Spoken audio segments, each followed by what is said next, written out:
नमस्कार, बहुत स्वागत है आपका। आप देख रहे हैं ग्रैंड धर्मा सन्मार्ग। प्रथम पूज्य विघ्नहर्ता भगवान गणेश और उनको प्रसन्न करने के लिए आप कुछ ऐसी वस्तुएं हैं जो रोज ही अर्पित करते हैं या अपने पूजा में आप शामिल जरूर करते हैं जब आप घर में आम दिनों में भी पूजा करते हैं, जैसे कि दूर्वा, लाल पुष्प, लड्डू, मोदक या गुड़ की डली। लेकिन भोलेनाथ के जो पुत्र है ना, उनकी कृपा कुछ पत्तों को अर्पित करके भी पाया जा सकता है। आज हम एक छोटा सा प्रयोग बताएंगे जो जीवन के हर परेशानियों से आपको बाहर निकालेगा, चाहे वो स्वास्थ्य की हो, धन की हो, खुशियों की हो या कोई मनोरथ पूरी करने की हो।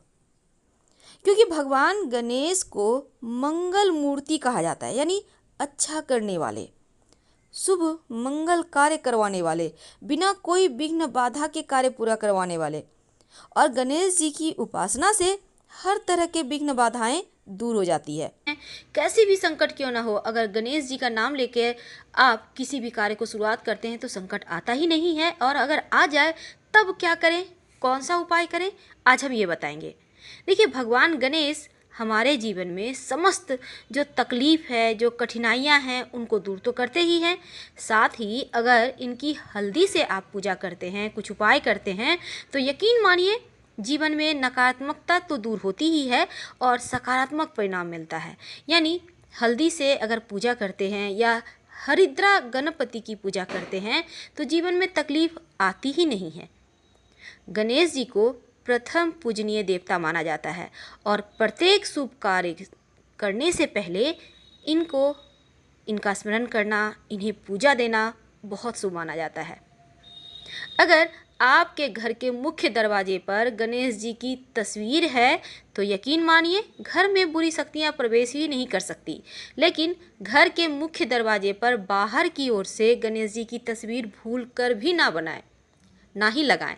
बहुत लोग क्या करते हैं, बाहर से टाइल्स बड़ा बड़ा लगा लेते हैं। और आपको पता होना चाहिए कि गणेश जी के पीठ में दरिद्रता का वास होता है।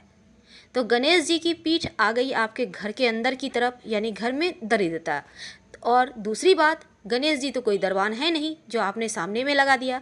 इसलिए गणेश जी की तस्वीर अपने घर में मुख्य दरवाजे के ठीक ऊपर अंदर की ओर से लगाएं ताकि उनका पीठ बाहर की ओर रहे। ध्यान रखिए। और गणेश जी के जो आप तस्वीर लगाएंगे मुख्य दरवाजे में अंदर की ओर से ठीक ऊपर बीचों बीच 3 मोर पंख, याद रखिए 3 की संख्या में जरूर लगाइएगा। ऐसा करने से जीवन में कोई तकलीफ हो ही नहीं सकती। बड़ा सबसे बड़ा तकलीफ से भी आप बहुत आसानी से बाहर आ जाएंगे। और साथ ही अगर ये इस तरह से आप लगाते हैं ना गणेश जी को, तो आप देखिएगा 1 से सवा महीने में ही आपकी लाइफ चेंज हो जाएगी। करके देखें। और गणेश जी की पूजा करने से घर में सुख समृद्धि हमेशा ही बना रहता है। साथ ही ऐसे लोगों का सम्मान मान भी जीवन में बढ़ता चला जाता है। गणेश जी को अब हम बात करेंगे हल्दी। देखिए, हल्दी उन्हें अर्पित करना बहुत शुभ माना जाता है। खासकर अगर गणेश जी को आप हल्दी से तिलक करते हैं, आप पुरुष हैं तो कीजिए, महिलाएं गणेश जी को तिलक नहीं करेंगी। तो पुरुष अगर आपके घर के जो भी हैं लड़का, वो हल्दी से तिलक करते हैं, अगर नित्य दिन गणेश जी का कम से कम बुधवार के दिन तो करें। ऐसा करने से शुभ कृपा भी मिलती है और जीवन में कोई कष्ट नहीं आता, बड़ा से बड़ा संकट भी टल जाता है। करेंगे कैसे? हल्दी पाउडर वाला थोड़ा सा पूजा स्थान पे रखिए, हल्दी से गणेश जी को तिलक कीजिए। अब जो आपके उंगली में लगा रह गया, खुद को तिलक कर लें। हल्दी की गांठ कम से कम 2 या 5 गांठ अगर आप पीले कपड़े में बांधकर गणेश जी को अर्पित करते हैं किसी भी बुधवार के दिन, कम से कम एक ही बुधवार के दिन कीजिए, इसके फल ही बहुत निराले मिलते हैं आपको। यानी ये वाला जो हल्दी है ये सिद्ध हो जाता है। उन्हें गणेश जी के पास रहने दें या फिर धन स्थान पर उठा के रख लें। धन की कभी कमी नहीं होगी, चाहे वो संतान की हो, संतान प्राप्ति नहीं हो पा रही है, शिक्षा अच्छी नहीं हो पा रही है, या फिर भाग्य के लिए। तो गणपति की उपासना से कुंडली के अशुभ योग भी नष्ट हो जाते हैं। अशुभ योग यानी अगर कुंडली में कोई भी दुर्योग है, चाहे वो किसी भी ग्रह के कारण है, लेकिन सिर्फ अगर आप गणेश जी की उपासना करते हैं तो आपके कुंडली के सारे दुर्योग समाप्त हो जाते हैं।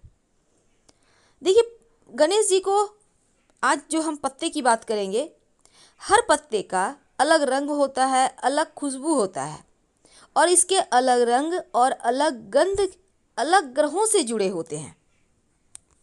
सिर्फ रंग पे मत जाइए, रंग तो ग्रीन में ही सारे पत्ते होते हैं, लेकिन इसके जो खुशबू है वो ग्रह से जुड़े होते हैं। और जब आप उन ग्रहों के पत्ते अर्पित कर देते हैं गणेश जी को, तब आपके वो ग्रह भी मजबूत होने लगते हैं, उस ग्रह के जो दुष्प्रभाव है वो समाप्त होने लगता है।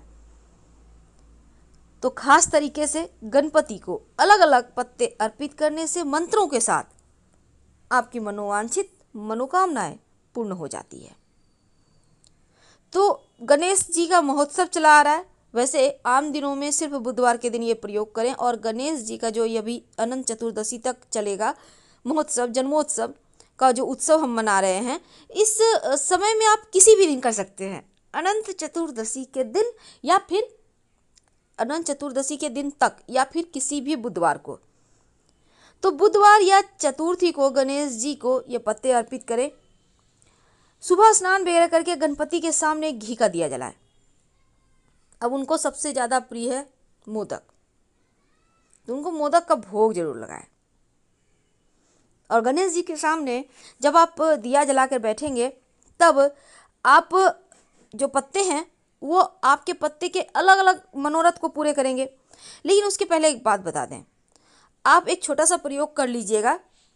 एक आक का पत्ता, आक तो पता होगा, आंकड़े का पत्ता जिसको कहते हैं, ले आइए। अब इसको धोकर अच्छे से साफ कर ले। देखिए, आंकड़े के जड़ में गणेश जी का निवास होता है, यानी कि आंकड़े का जब पौधा 10-12 साल पुराना हो जाता है तो नीचे में गणेश जी की आकृति बनती है। तो इसीलिए आंकड़े का पौधा का पत्ते का बहुत महत्व है। एक पत्ता ले आए, उस पर सिंदूर, एक सिक्का रख कर गणेश जी को भेंट कर दें। ये उपाय आप घर में भी कर सकते हैं किसी भी दिन। और गणेश जी की जितनी भी पसंदीदा वस्तु है, आप किसी भी दिन उन्हें अर्पित कर दीजिएगा। वैसे सर्वोत्तम होता है बुधवार या चतुर्थी तिथि, या फिर गणेश महोत्सव के 10 के 10 दिनों में किसी भी दिन, जैसे हल्दी है, अक्षत है, सुपारी सिक्का है, ये सभी चीज़ें। तो चलिए जानते हैं आप कौन से मनोकामना के लिए कौन सा पत्ता अर्पित करेंगे। देखिए, उच्च पद की प्राप्ति, यानी सरकारी नौकरी प्राप्त करना चाहते हैं, प्रमोशन चाहते हैं, तो भंगरैया का पत्ता, जिसको भृंगराज भी कहते हैं, छोटे छोटे सफ़ेद सा पुष्प लगता है उसमें, आपने देखा होगा, आपके रोड साइड कहीं मिल जाएगा, अर्पित करना है। और बोलिएगा गणाधीशाय नमः। लेकिन पत्ता कितना अर्पित करेंगे? कम से कम 9 पत्ता या 108 पत्ता। और गणाधीशाय नमः आपकी मर्जी पर, जितने मन उतने बार पढ़ें, कम से कम 5 बार तो जरूर, या जितने बार आपने पत्ते अर्पित किए उतने बार। संतान प्राप्ति के लिए भी या तो 9 पत्ते या फिर 108 बेलपत्र के पत्ते अर्पित करें, और बोलिए उमा पुत्राय नमः। हर एक पत्ता अर्पित करने के समय आपको ये मंत्र बोलना है, उमा पुत्राय नमः। अब जैसे स्वास्थ्य की परेशानी है, बहुत ज़्यादा आप परेशान हैं, तब एक छोटा सा काम करें। बेर का पेड़ आपके आसपास होगा, कहीं भी रोड साइड आपको मिल जाएगा बेर का पेड़, वहाँ से पत्ते तोड़ के ले आइए। 9 या 108, याद रखिए हर एक चीज़ में 9 या 108 यूज करना है। और बेर का जो पत्ता है उसको लंबोदराय नमः बोलकर एक एक करके अर्पित करते जाएं। या तो 9 या फिर 108, बीच का कोई और संख्या नहीं, याद रखिएगा 9 ही ले लें। और फिर अगर आपके कार्यों में बार बार बाधाएं आती है, कोई भी कार्य नहीं बन रहा है, विघ्न है, बहुत बाधाएं, जैसे कि ना नौकरी लग रही है, ना घर बन रहा है, ना अपना मकान हो रहा है, कुछ भी नहीं हो पा रहा है, ना विवाह शादी हो पा रहा है, तब सेम का पत्ता वक्रतुंडाय नमः कहते हुए कम से कम 9 पत्ता अर्पित करें। वक्रतुंडाय नमः करके अर्पित करें। मान सम्मान यश की प्राप्ति के लिए तेज पत्ता अर्पित करें। यहाँ भी वही संख्या है, 9 या 108। बोलिए चतुर्होत्रे नमः, चतुर्होत्रे नमः। तो 9 पत्ता कम से कम ले लें और बोलते हुए अर्पित कर दें। नौकरी के लिए आप चाहते हैं कि सरकारी नौकरी मिले, प्राइवेट नौकरी भी चलेगा, तो आप कनेर का पुष्प होता है ना, उसी का पत्ता ले आए। कम से कम 9 या 108 पत्ता ले आए। बिकटाय नमः एक एक करके बोलते जाएं, एक एक करके पत्ता अर्पित करते जाएं। बिकटाय नमः। तो इस तरह से आप अर्पित करें। अगर आप व्यवसायी हैं, आप चाहते हैं आपका व्यवसाय खूब अच्छा चले, केतकी का पत्ता ले आइए। और केतकी का पत्ता भी आपको 9 ही लाना है या 108 ले आएंगे, और एक एक करके पत्ता अर्पित करते जाइएगा गणपति बप्पा को, और बोलिएगा सिद्धि विनायकाय नमः, सिद्धि विनायकाय नमः। अगर धन की मुश्किल ज़्यादा परेशान करे, बहुत ज़्यादा, आप परेशान हैं, क्या करेंगे? धन आ ही नहीं रहा, आता भी है तो बचता नहीं है। आप चाहते हैं कि गणपति के आशीर्वाद से आपका घर धन धान्य से भरा रहे, तब आंकड़े का पत्ता ले आए। आँख जिसको जो भोला बाबा को बहुत पसंद है, शिव जी को, तो आंकड़े का एक पत्ता ले आए, और एक नहीं 9 लाना है, और लाकर अच्छे से जो भी पत्ता आप अर्पित करेंगे धोकर साफ करके कीजिएगा। एक एक करके अर्पित करें और बोलिए विनायकाय नमः, विनायकाय नमः बोलते हुए 9 पत्ता अर्पित कर दें, या 108 पत्ता। अब कई बार क्या होता है, आजकल के ज़माने में भागदौड़ में लोगों को हृदय रोग बहुत हो गया है, डायबिटीज़, हृदय रोग, या फिर बहुत ही गंभीर समस्या। तो ऐसे में अर्जुन का पत्ता ले आइए 9, और बोलिए एक एक करके अर्पित करना है, और बोलिए कपिलाय नमः, कपिलाय नमः, एक एक करके अर्पित करते जाना है और बोलना है 9 या फिर 108। अब अगर शनिदेव पीड़ा दे रहे हैं, शनि की 7.5 ढैया है, कुंडली में अच्छे नहीं है, तब क्या करेंगे? सभी का पत्ता ले आए और सुमुखाय नमः बोलकर 9 बार 9 पत्ते अर्पित करें। सुमुखाय नमः, इस तरह से अर्पित करें। और इसके बाद क्या करेंगे? देखिए, मान लेते हैं आज आपने अर्पित किया, तो कल इन पत्तों को उठाकर कहीं पवित्र मिट्टी वगैरह में दबा दें। लेकिन अगर आपको जॉब नहीं लग रही, व्यापार में तरक्की नहीं हो रहा, लंबे समय से आप मुश्किलों में हैं, कोई भी मुश्किल हो, कैसी भी हो, आर्थिक, शारीरिक, मानसिक, तब आप एक छोटा सा काम करें। जावित्री एक प्रकार का मसाला है, उसके फूल ले आएँ और नित्य दिन गणेश जी को अर्पित करें, और भोग के रूप में, प्रसाद के रूप में उनको अर्पित करना है। जावित्री पुष्प है, उसका टुकड़ा टुकड़ा कर लें और एक चुटकी अर्पित करें, और रोज़ उसको प्रसाद के रूप में आप खा लें। धन्यवाद, हम फिर मिलेंगे।